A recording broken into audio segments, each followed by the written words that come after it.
बिहार में सरकारी बाबुओं की मिलीभगत से भ्रष्टाचार और अनियमितता के एक के बाद एक कई मामले सामने आ चुके हैं। पहले पूरे रेलवे इंजन को बेचने का मामला सामने आया, उसके कुछ दिनों के बाद पुल को बेचने की बात ने पूरे देश को हतभ्रभ कर दिया। मुजफ्फरपुर जिले में भी सरकारी बाबुओं की मिलीभगत से भ्रष्टाचार और अनियमितता के कई कारनामे गड़े हैं। सरकारी राजस्व अर्जित करने के नाम पर एक सरकारी अस्पताल को ही बेच दिया गया। इस मामले के सामने आने के बाद स्वास्थ्य विभाग के अधिकारी परेशान हैं और जांच कराने की बात कह रहे हैं। कहा जा रहा है कि जिले का वो जमीन बेच दिया गया जिस पर 4.5 दशक से स्वास्थ्य उपकेंद्र चल रहा था। जमीन की जमाबंदी के समय ये मामला पकड़ में आया है। फिलहाल संबंधित सीओ ने जमाबंदी पर रोक लगा दी है। वहीं पंचायत की मुखिया ने भी मामले को जिलाधिकारी के समक्ष पहुंचाया है। अपर समार्ता के स्तर से इसकी जांच होने की बात कही जा रही है। मामला कुरनी प्रखंड के जमरुआ पंचायत के मुरौल गांव का है, जहां वर्ष 1975 में स्वास्थ्य उपकेंद्र का निर्माण कराने के लिए सरकार को करीब 1 एकड़ जमीन गोपाल शरण सिंह ने दान दी थी। इसके कुछ हिस्से पर स्वास्थ्य उपकेंद्र का निर्माण किया गया। ये दान मौखिक था या दस्तावेजिक, इसकी जानकारी फिलहाल अभी नहीं है। जिस जमीन पर यह केंद्र चल रहा है उसकी 36 डिसमिल की बिक्री इस साल फरवरी में कर दी गई। उक्त जमीन को खरीदने वाले जमीन के साथ स्वास्थ्य उपकेंद्र पर कब्जा करना चाह रहे हैं। इस कड़ी में जमीन की जमाबंदी का आवेदन दिया गया। कुरनी सीओ द्वारा जब इसकी जांच अंचल अमीन से कराई गई तो गोपाल शरण सिंह द्वारा दान दिए गए जमीन पर स्वास्थ्य उपकेंद्र निकला, जबकि निबंधन के कागजात में इसका कोई जिक्र नहीं था। बिक्रीकर्ता के स्थान पर वैशाली जिले के महुआ के सत्येंद्र कुमार सिंह का नाम है, जबकि खरीदार में जमरुआ के अरुण यादव, जूही कुमारी, पवन शाह और टुनटुन कुमार हैं। वर्ष 1975 के बाद से स्वास्थ्य विभाग ने जमीन की जमाबंदी क्यों नहीं कराई? जमीन पर किस आधार पर स्वास्थ्य उपकेंद्र का निर्माण कराया गया? क्या इस संबंध में विभाग के पास कोई दस्तावेज थी? अब पीएससी प्रभारी अंचलाधिकारी से इस संबंध में दस्तावेज की मांग कर रहे हैं, जबकि अंचल में इस भूमि से संबंधित कोई अभिलेख उपलब्ध नहीं है। सवाल ये भी है कि किसी साजिश के तहत भूमि से संबंधित दस्तावेजों को गायब तो नहीं करा दिया गया। नियम अनुसार रजिस्ट्री से पहले निबंधन विभाग जमीन की किस्म की जांच करता है। जमीन पर स्वास्थ्य उपकेंद्र होने के बाद भी इस पर किसी प्रकार के निर्माण का जिक्र जांच रिपोर्ट में नहीं है।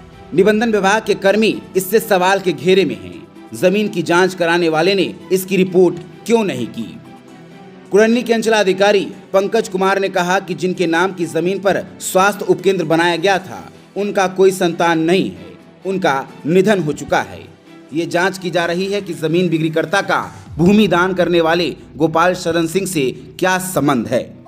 मामले में जिला निबंधन कार्यालय मुजफ्फरपुर के अवर निबंधक राकेश कुमार ने कहा कि गुरुवार संध्या में ये मामला संज्ञान में आया है और इसके संबंध में कोई विशेष जानकारी नहीं है। किसी भी प्रकार की सरकारी भूमि पर सूची द्वारा रोक लगी होती है तो निबंधन कार्यालय के कंप्यूटर में दर्ज होती है, जिससे उक्त भूमि का निबंधन नहीं होता। सर यहाँ स्वास्थ्य रहता तो ठीक रहता, मुजफ्फरपुर जाना नहीं पड़ता। यहाँ से दूरी मुजफ्फरपुर के 10 किलोमीटर है। यहाँ स्वास्थ्य केंद्र था और अभी कुछ लोगों ने ज़मीन जो हड़प लिया उस पर हम लोग एकजुट हुए हैं ग्रामीण वासी। यहाँ हॉस्पिटल बनना चाहिए। क्या यहाँ एनएम वगैरह बैठ रही है? हाँ, यहाँ एनएम वहाँ बैठती थी। हम बच्चे थे, यहाँ ऑपरेशन परिवार नियोजन होता था हर एक साल और डॉक्टरों आती थी और अभी भी आ रही है। और कुछ लोगों ने इस ज़मीन को अपनिया लिया है, कुछ दूसरा लिखवा लिया है। उसी पर हम लोग सब ग्रामीण लोग एकत्र हुए हैं।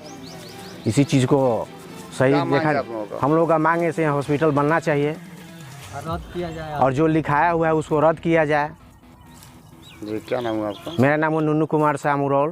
क्या हुए आप? वो वार्ड नंबर 9 के 5।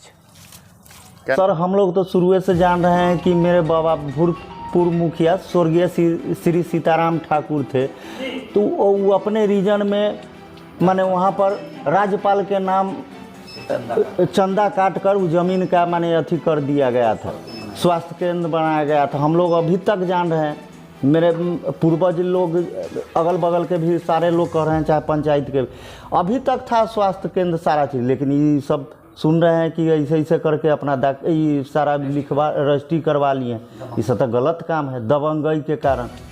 तत्कालीन मुखिया के द्वारा भी कहा गया है कि हमने भी जिलाधिकारी को आरोप इस मामले में विरोध किया था, लेकिन कोई सुनवाई नहीं हुई। जी, फिर आगे आप इस पर क्या कहेंगे?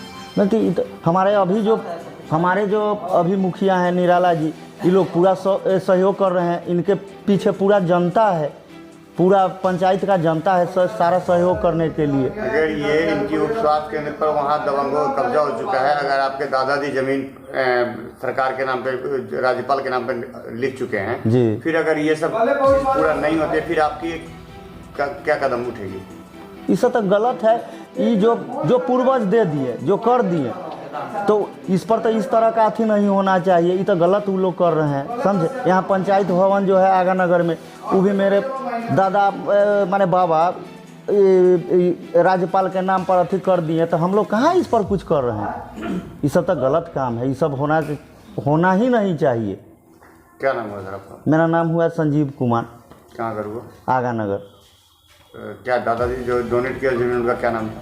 स्वर्गीय सीताराम ठाकुर मुखिया थे। कब की घटना? हमारे संज्ञान में आया जब हमको पता चला कि वहाँ स्थानीय लोगों के द्वारा बताया गया कि सर स्वास्थ्य केंद्र का ज़मीन को बिक्री कर दिया गया है। तो मैंने कर्मचारी से जांच करवाया, तो जांच में कर्मचारी के द्वारा बताया गया कि सर ये स्वास्थ्य केंद्र का नाम से न तो मेरे यहाँ जामवंदी है न खतियान है, लेकिन चूँकि स्वास्थ्य केंद्र बना हुआ है इसलिए उसको मेरे द्वारा कहा गया, मैंने पंजीटू पर भी लिखवा दिया कि इसमें वर्तमान में स्वास्थ्य केंद्र बना हुआ है। स्थानीय लोगों के द्वारा भी यही कहा जा रहा है कि इसमें स्वास्थ्य केंद्र था, वर्तमान में भी स्वास्थ्य केंद्र, उसका कंस्ट्रक्शन कुछ हिस्सा में है उसका। मेरे द्वारा दाखिल खारिज पर पूर्ण प्रतिबंध लगाया हुआ है। कुल कितनी ज़मीन थी और कितने लोगों को रजिस्ट्री की गई? ज़मीन लगभग 1 एकड़ है, उसमें लगभग 70 डिसमिल ज़मीन जो है बिक्री किया गया है। उसमें से हम मापी करवा रहे हैं कि वास्तव में वो जो कुछ लोगों का कहना है कि सर स्वास्थ्य केंद्र का जो ज़मीन है वो अलग खेसरा है और हम लोग खरीदें अलग है। हमने अमीन को बोला है कि जाके वेरीफाई कर ले कि किस खेसरा में वास्तव अभी जो बना हुआ स्वास्थ्य केंद्र किस खेसरा में है, उसके बाद जो कार्रवाई होगा करेंगे आगे। पंकज कुमार, अंचल अधिकारी कुरहनी। जमीन थी उसके रजिस्ट्री के बाद सामने आया, ये पूरा मामला है। नहीं, इस संदर्भ में कोई खास जानकारी नहीं है। कल शाम को जानकारी हुई थी, किसी भी तरह के सरकारी ज़मीन रहती है तो हमारे यहाँ रोक सूची में दर्ज हो जाता है, उसके बाद रजिस्ट्री होने का कोई प्रश्न ही नहीं उठता है। अब इस पूरे मामले में आइए, बिल्कुल हमको संज्ञान में आया, इसका जांच करेंगे और एक इसमें स्वास्थ्य अगर सरकारी ज़मीन है तो स्वास्थ्य विभाग की ज़मीन या जैसा कि आप बता रहे हैं वो स्वास्थ्य विभाग जाके उस स्पेसिफिक रिलीफ एक्ट के तहत सिविल कोर्ट में दायर करके वो रद्दीकरण की प्रक्रिया हो सकती है।